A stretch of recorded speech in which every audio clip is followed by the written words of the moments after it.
គួរឲ្យសរសើរតារាកូនកាត់ខ្មែររុស្ស៊ីឌៀបសូហ្វីរ៉ាប្រកាសឈប់ចាយលុយម្ដាយទាំងវ័យក្មេងនិងប្រឹងរកលុយទិញរថយន្តផ្ទាល់ខ្លួនឈប់ចាយលុយម៉ាក់ឯងរកលុយបានខ្លួនឯងហីមានតែឲ្យលុយម៉ាក់វិញមិនត្រូវបងពីច្រើនចង់ទិញឡានមុនបន្ទាប់មកផ្ទះប៉ុន្តែបើផ្ទះយករបៀបធំល្មមទេសាចង់ឲ្យហូរនៅយើងគួរឲ្យសរសើរតារាវ័យក្មេងកូនកាត់ខ្មែររុស្ស៊ីកញ្ញាឌៀបសូហ្វីរ៉ាណាគ្រាន់តែធំពេញវ័យភ្លាមប្រកាសឈប់ចាយលុយម្ដាយនិងបដិញ្ញាប្រឹងរកលុយដើម្បីទិញរថយន្តផ្ទាល់ខ្លួនជិះ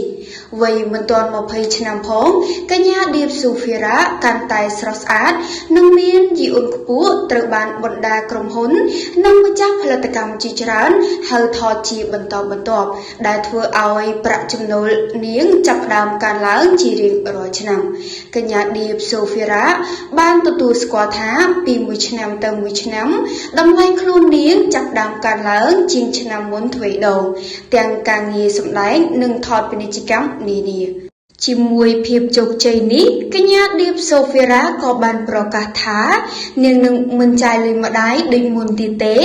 នាងប្រឹងប្រែងរកលុយដោយកម្លាំងញើសឈាមរបស់ខ្លួនដើម្បីទុកចំណាយទៅលើការទិញសម្ភារៈផ្ទាល់ខ្លួនថ្លៃការសិក្សា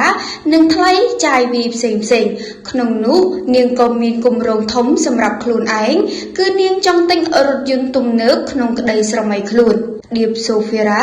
នឹងត្រឡប់ទៅកាន់ឆាកបវរកញ្ញាជាថ្មីម្ដងទៀតនៅពេលដែលនាងពេញវ័យពេលនេះនាងកំពុងពង្រឹងសមត្ថភាពខ្លួនបន្ថែមឲ្យបានល្អគ្រប់គ្រាន់មុននឹងឈានទៅដណ្ដើមមកុដធំលំដាប់ថ្នាក់អន្តរជាតិលុយបានខ្លួនឯងហីមានតែឲ្យលុយម៉ាក់វិញមិនត្រូវបងពីច្រើនចង់ទិញឡានមុនបន្ទាប់មកផ្ទះ